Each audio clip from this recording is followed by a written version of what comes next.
नमस्कार. श्री गुरुदेव दत्त. प्रत्येकाला म्हणजेच सर्वांना, अनेकांना हा प्रश्न पडत असतो की दत्तांना पिवळा रंग किंवा त्या रंगाचे फळ, फूल, प्रसाद का अर्पण करतात? पिवळाच रंग का प्रिय आहे त्यांना? तर याचेच उत्तर आपण आज पाहणार आहोत. तर व्हिडिओ शेवटपर्यंत नक्की पहा. तुम्हाला तुमच्या प्रश्नाचे नक्की निरसन होईल. भगवान श्री दत्तात्रेय हे ब्रह्मा, विष्णू आणि महेश या त्रिदेवांचे एकत्रित स्वरूप आहेत. दत्तात्रेयांच्या पूजेमध्ये पिवळ्या रंगाला आणि पिवळ्या वस्तूंना विशेष महत्त्व दिले जाते. यामागील धार्मिक, आध्यात्मिक आणि शास्त्रीय कारणे पाहूया. तर पिवळा रंग आणि गुरुतत्वाचा संबंध. दत्तात्रेय हे जगाचे गुरु, जगद्गुरू मानले जातात.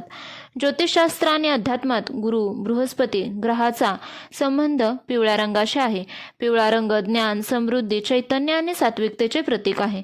दत्तात्रेय हे ज्ञानयोग, कर्मयोग आणि भक्तियोगाचे मूर्तिमंत रूप आहेत.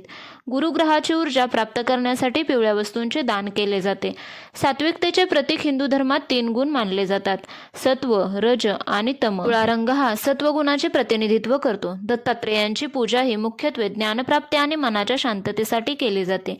पिवळ्या रंगाची फुले, त्यामध्ये झेंडू, पिवळी कण्हेर आणि पिवळ्या वस्तू मनातील रज, तम, कण दूर करूनच भक्तामध्ये सात्विक लहरी निर्माण करतात.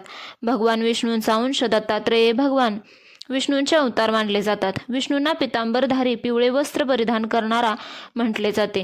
विष्णूंच्या पूजेत पिवळ्या रंगाला प्राधान्य असते. त्यामुळे त्यांच्या अवतारी रूपाला म्हणजेच दत्तात्रेयांना पिवळ्या वस्तू अर्पण केल्या जातात. पिवळा रंग हा व्यापकता आणि मांगल्याचे लक्षण आहे. पिवळ्या वस्तूंच्या दानाचे आध्यात्मिक महत्त्व. पिवळी फुले, झेंडूची, शेवंतीची फुले भक्तीचे कोमल स्वरूप आहेत.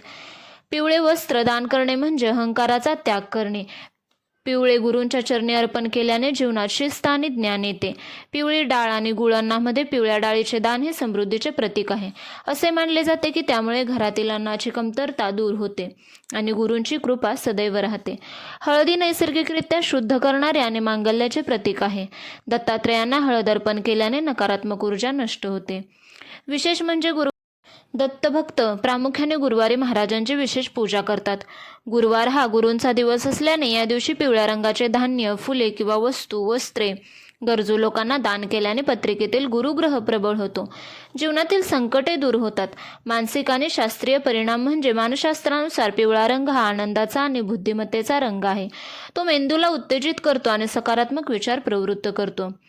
ब्रह्मा, विष्णू आणि महेश यांच्या शक्तीचा संगम. भगवान दत्तात्रेय हे त्रिगुणात्मक अवतार आहेत. पिवळा रंग हा विशेष प्रकाश आणि ज्ञानाचे प्रतीक आहे.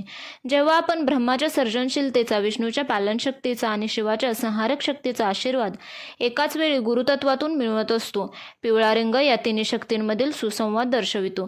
हरभरा डाळ आणि सोन्याचे प्रतीक. दत्त संप्रदायात हरभरा डाळीच्या दानाला खूप महत्त्व.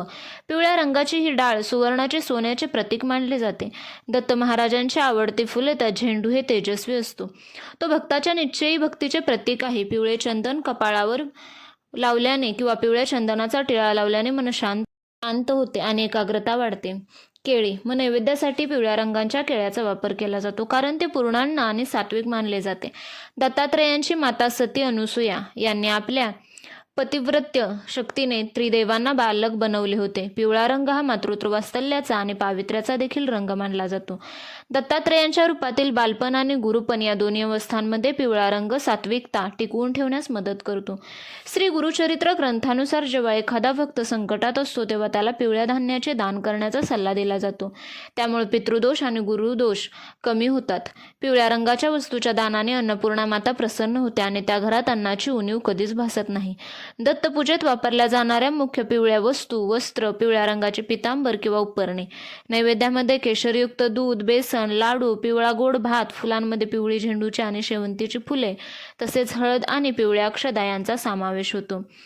दत्तात्रेयांना पिवळ्या वस्तू व फुले अर्पण करणे किंवा त्यांचे दान करणे हे केवळ कर्मकांड नसून ते ज्ञान आणि सात्विकतेची उपासना आहे. याद्वारे भक्त आपल्या जीवनातील अज्ञान दूर करून गुरूंच्या प्रकाशात जाण्याचा प्रयत्न करतो.